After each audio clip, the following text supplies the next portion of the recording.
je m'appelle Sandy, j'ai 32 ans, j'ai 2 petites filles, 4 et 6 ans et j'étais aide-soignante. Je me suis reconvertie dans le bien-être. J'ai ouvert mon institut holistique, où je pratique des soins, de remodelage, de massage corporel.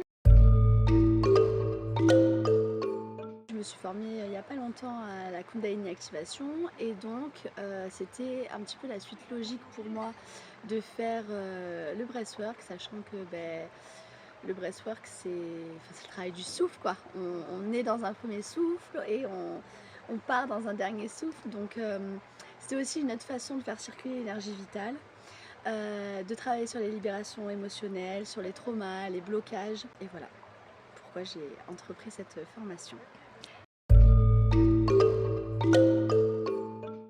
Ah bah, c'était génial, c'est toujours génial les formations retraite sous ce format. De toute façon, c'est pour ça que je suis allée à la formation de Stéphanie Leclerc. Ça permet de transcender pas mal de barrières et puis d'avoir un autre prisme au niveau de la compréhension du souffle, de ce que ça apporte dans la vie. Et en fait, j'ai pris conscience que je respirais pas, que je respirais pas bien. Les breathwork qu'on reçoit, c'est toujours des moments incroyables de libération. Donc chacun d'eux ont été très importants pour moi lors de cette formation immersive.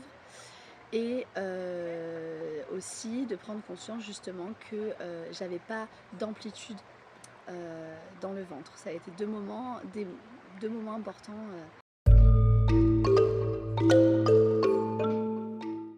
Oh oui, déjà j'ai gagné de l'amplitude dans le ventre avec toutes les respirations qu'on a vues. Et ça m'a permis aussi de mieux vivre mon breathwork, d'accepter la douleur qu'on peut recevoir lors des respirations. Ça m'a permis de vivre mes breathworks différemment.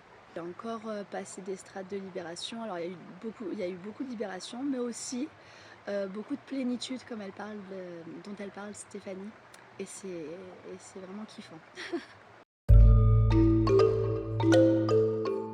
En tant que future facilitatrice, je veux dire évidemment comment tenir son cadre, comment accompagner les gens dans leur transcendance justement, parce que c'est très challengeant finalement le breathwork, beaucoup plus que ce que ça demande par exemple la Kundalini. Oui, et ça sans cette formation, j'aurais pas su prendre ma place, comprendre la place que j'avais dans cet espace-là, etc.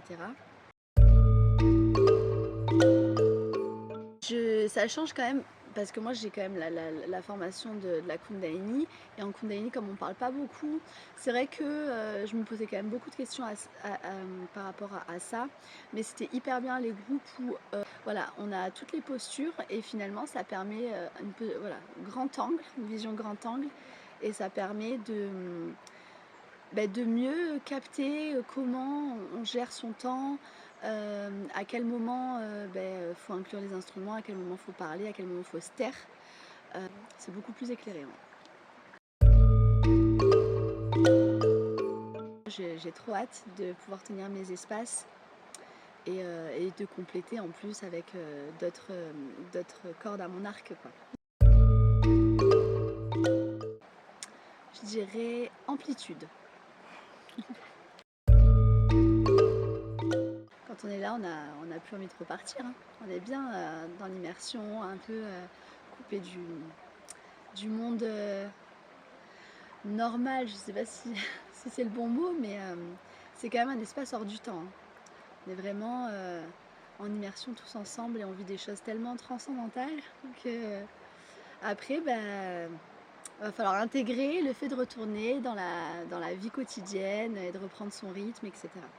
C'est trop bon ça, ces moments-là.